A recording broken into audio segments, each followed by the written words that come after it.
And now I will officially shut us up now. Okay, well, ladies and gentlemen, welcome to another live Wolfenstein series. This time, it's, oh yeah, let me turn on the music, the intro. This is Lesson of Life by Shingo Yabuki. Say hi, Shingo. Hello everyone, this is me. And here we have another Gappy deconstruction fic. And, I'm going to be going into this semi-blind, but it's gotten pretty good reviews, wouldn't you say, Shingo? I want to think that it has gotten pretty good reviews. I mean, it's my first serious written work ever, but it's still rough around the edges. But in the end, the bottom line is I'm glad it was liked in general. Hey, I guess you could say it's a diamond in the rough, eh? I was so looking forward to that one. Okay, so I will be not part of this reading. Be quiet. Okay, so I'll be voicing the teacher and Yukari. This is now the murderous doll / Chibi-chan reprising his role as the narrator. And playing Lloyd will be... myself.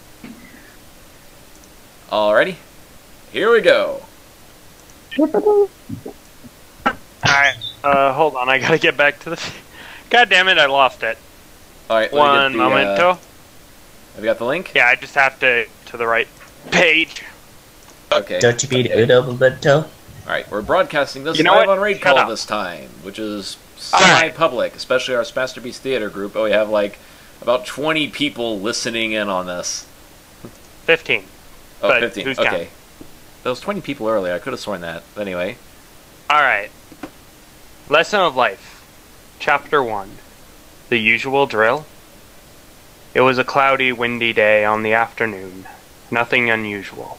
The boy looked out the window of his high school classroom, as always, to watch the sky, the trees, and the scenery in general. No matter how many times he tried, everything looked the same to him. He let out a sigh and thought to himself. As always, it's the same as a year ago. The same routine. Nothing ever changes around here. Even when I try, I end up failing in my attempt to make something different. I should get used to get stuck in this endless cycle until God knows when. Townsend Lloyd! Yelled the voice of a teacher, snapping him out of his train of thought. Huh. What is it, Professor Sullivan? I'm done with the assignment as usual.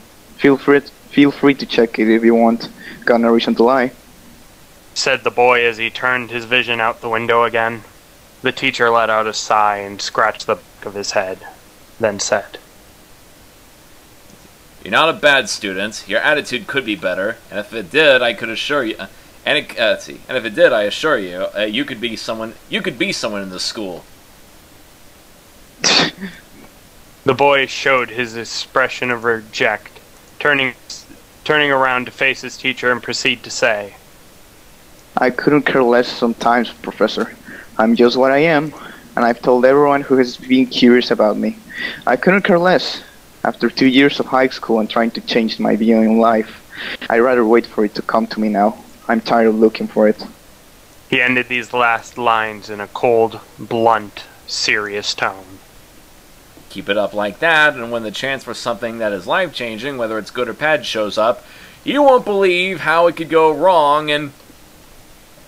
Ba-da-ring! The bell marked the end of the day at the high school happened, cutting the discussion short. The teacher sighed and just decided to end with one last bit. Let's see, where is it? Lloyd, just seriously rethink your attitude. I could keep you here to have a chat with the school psychologist, but I won't, not for now. Another talk like this, and I'll have to see her here, and you'll have to see her. Are we clear? Or you can come talk to me when I decide it's time for a change, or you can come to talk to me when you decide it's time for a change and what's wrong with your attitude or whatever you need. The teacher said in a nicer tone. Yeah, whatever. He paid only enough attention to convince the teacher that he listened. He picked up his bag and left the classroom. He was the last to leave. He just walked down the halls, looking looking at the other groups and cliques hanging around together, doing their own thing as usual. He eventually was out of the building and walked down the usual streets to the same bus stop. His bus arrived right on time a few seconds after he got there. He boarded it, paid the fare, and sat down in the back as usual. The bus started moving shortly after, as usual. His thoughts started to surface as he looked out the window he always does, and which was one of the only things he enjoyed on these days. The usual bus, the usual road home, the usual random traffic jam at a certain area, halfway there, past the small mall, the junior high school, and here we are. He got down on the entrance to his neighborhood. Less than 3 minutes, he was home. His 2-story house, no cars from either of his parents, were at home as usual. He sighed and said, As usual, not home. Or should I say as always now? He approached the door, took out his keys, opened the door, climbed the stairs, and he was home. He dropped his bag on the ground and went to check the kitchen for any notes that his parents had left as usual. And that was the case. He saw a yellow-colored sticky note written by his mother that read,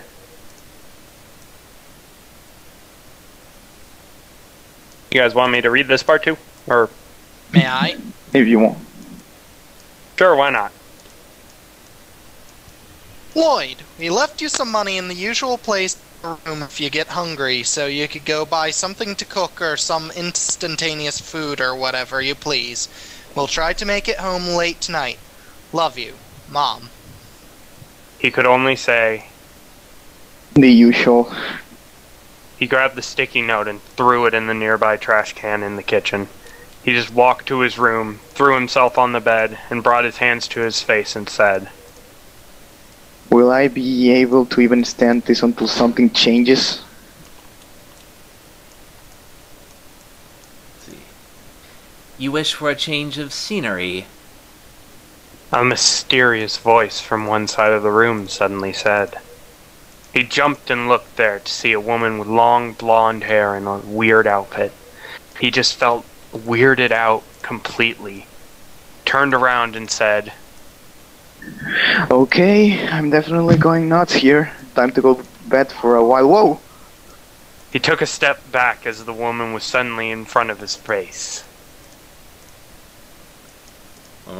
Let's see. You're not dreaming, hallucinating, or going crazy. Nothing, Lloyd Townshend. She said. Lloyd took a few steps back, still shocked and unable to figure out what was going on. After a small silence between the two, she spoke. My name is Yukari Akumo, Yokai of Boundaries, and hopefully the one who will take you to the world of Gensokyo, where something great awaits you. She ended the statement with a smile. Lloyd didn't know what was going on. What could happen next if he wasn't a dream? If this wasn't a dream, or he wasn't going crazy. End of chapter 1. Ah, that's still awkward to read for me. I'm sorry, okay? It's all right. It's just you can see where I was having trouble narrating. I know, sorry. It's alright. It's alright.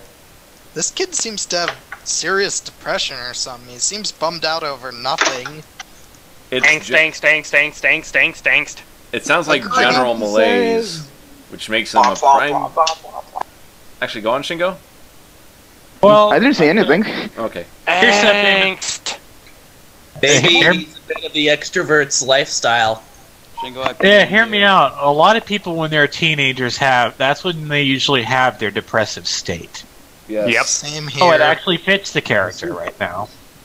Someone He's in told me- the point of his life where he doesn't he's growing up, but he's not sure what he's going to do in his life. Actually, I thought it'd be more because he's at the point of his life where he's stuck in a place with millions of people he doesn't want to talk to and hates their guts, and they hate his guts back. That could be an issue too. So As many is ways that you can get in that type of depressed state.